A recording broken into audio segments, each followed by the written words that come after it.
Terima kasih Anda masih menyaksikan Liputan 6 Daerah Jawa Timur bersama saya, Imam Fawaid. Saudara, banjir kiriman yang merendam 4 desa di 2 kecamatan Kabupaten Jombang hingga Rabu siang masih belum surut. Ketinggian air yang merendam permukiman dan sekolah masih mencapai 50 cm hingga 1 meter. Akibatnya aktivitas warga masih lumpuh.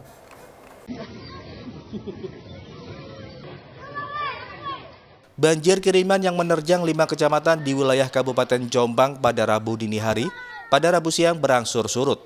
Meski demikian, ketinggian air mencapai 50 cm hingga 1 meter masih terjadi di sejumlah jalan dan pekarangan rumah. Ketinggian air di permukaan desa Kademangan, Kecamatan Mojo Agung mencapai 1 meter. Puluhan rumah masih terendam air sehingga warga tidak bisa beraktivitas normal. Sebagian mengemasi perabot yang terendam air. Selain pemukiman, banjir juga menggenangi sekolah sehingga siswa terpaksa diliburkan. Meski sudah surut, lumpur sisa banjir masih tersisa di ruang kelas. Ini anak-anak libur sekolahnya tapi belajar di rumah atau istilahnya daring dan melalui grup WA di kelasnya masing-masing. Itu karena apa, Bu? Karena terdampak banjir. Untuk langkah selanjutnya nih, Bu? Untuk langkah selanjutnya setelah banjir ini nanti surut, Bapak Ibu guru biasanya kerja bakti untuk membersihkan atau ngepel-ngepel halaman sekolah. Sudah ada bantuan, Pak? Belum, Pak, belum masuk. Belum ada bantuan, belum ada. Apa yang paling dibutuhkan warga? Ya, paling enggak ya makanan lah. Biasanya kan dulu sering Nggak bisa masak ya di rumah? ya ada yang bisa, ada yang enggak. Hingga saat ini warga terdampak banjir belum menerima bantuan apapun dari pemerintah setempat. Padahal warga sangat membutuhkan bantuan logistik maupun makanan dan minuman karena tidak bisa beraktivitas dengan normal. 4 desa yang masih terendam banjir hingga saat ini adalah Desa Kademangan, Mancilan, dan Betek di Kecamatan Mojo Agung, serta Desa Talun Kidul, Kecamatan Sumobito. Dwi Mujarso melaporkan dari Jombang. Sementara itu, saudara, banjir yang menerjang sejumlah wilayah di Ngawi belum surut. Akibatnya warga di satu kampung terisolir dan kebutuhan hidupnya bergantung dari bantuan pemerintah yang mengantar makanan menggunakan perahu karet. Beginilah kondisi kampung Pelanggarem, Desa Pelanglor, Kecamatan Kedunggalar, Kabupaten Ngawi, Selasa sore. Untuk bisa menuju kampung ini, petugas harus menggunakan perahu karet, sebab ketinggian air nyaris mencapai 2 meter. Saat ini ada 63 kepala keluarga yang terdiri dari ratusan jiwa terisolir akibat bencana banjir luapan Sungai Bengawan Solo yang melintas di wilayah ini. Semua jalan desa terendam air, sehingga warga tidak bisa kemana-mana. Warga yang rumahnya terendam air mengungsi ke rumah warga lain yang lebih aman. Untuk memenuhi kebutuhan makan, mereka hanya bisa menunggu bantuan dari pemerintah kabupaten setempat. RT 5 ada 30-an. Tidak bisa ke 40 ya? Iya. Tidak bisa kemana-mana. Nggak bisa, Pak. Terus makan gimana, Bu? Makan aja ya dikasih yang nggak itu kebanjiran itu. Teman-teman, tangga yang dikasih teman-temannya. Terus kalau tidur nanti gimana, Bu? Itu ya ini, ngungsi ini tempatnya yang belum kebanjiran ini. Oh, gitu. Emang ketinggian air di rumah Ibu sampai berapa, Bu? Ya sekitar 1 meteran. 1 meter ya. Warga sini akan kesulitan, Pak, karena akses jalan kan nggak bisa. Terus makanan baru dapat tadi bantuan mungkin hanya bertahan 1 malam. Gitu. Jadi warga hingga kini belum bisa keluar dari kampung sini. Belum. Makannya gimana hari-hari? Makanya tadi masih ada bantuan, terus masih ada stok yang mie tapi sisa-sisa kemarin yang ada di rumah seadanya.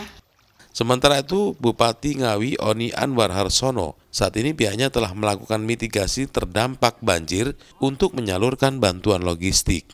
Tindak lanjut kegiatan mitigasi bencananya, selain bagaimana dalam waktu dekat masyarakat tidak bingung terkait juga makan dan minum dan seterusnya, kita pick up dengan kegiatan pemberian sembako ya. Yang selanjutnya jangka panjang kita akan tinggikan dari muka jalannya atau aksesibilitasnya ini supaya kalau ada kejadian seperti ini lagi. Berdasarkan data Kantor Badan Penanggulangan Bencana Daerah atau BPBD Kabupaten Ngawi, ada 17 desa di 7 kecamatan, yakni Mantingan, Karanganyar, Widodaren, Kedunggalar, Paron, Pitu, dan Ngawi Kota yang terdampak banjir. Dirgo Siono melaporkan dari Ngawi. Saudara, pasca bencana angin puting beliung, relawan gabungan diterjunkan ke lokasi di Kecamatan Mumbulsari, Jember. Para relawan membantu membersihkan puing-puing bangunan dan mendistribusikan bantuan kepada warga terdampak bencana.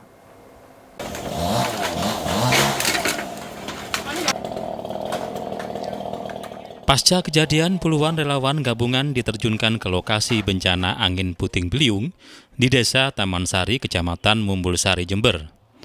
Selain untuk membantu pembersihan puing bangunan, relawan juga mendistribusikan bantuan kepada warga terdampak bencana. Karena usia disapu puting beliung, puluhan rumah warga rusak, terutama di bagian genting yang dihantam angin. Selain genting, kuatnya terjangan angin juga sampai merobohkan tembok sejumlah rumah warga. Angin kencang bahkan sampai mencabut akar pohon maupun rimbunan bambu. Selain itu, hektaran tanaman persawahan juga rusak. Lanjut kami ini dari mulai tadi malam, rekan-rekan kami dari 3 pilar dibantu rekan-rekan Targana Desa melaksanakan pembersihan sekaligus melokalisir dampak yang terjadi. Dan pagi ini tadi dilanjutkan bersama dengan 3 pilar dan warga serta Tagana melakukan pembersihan mana yang bisa digunakan dan mana yang tidak bisa digunakan, sehingga kondisi rumah ataupun bangunan yang berdampak bisa digunakan sebagaimana mestinya. Puting beliung yang terjadi pada Senin malam diduga mengakibatkan kerugian materi hingga ratusan juta rupiah. Tommy Iskandar melaporkan dari Jember.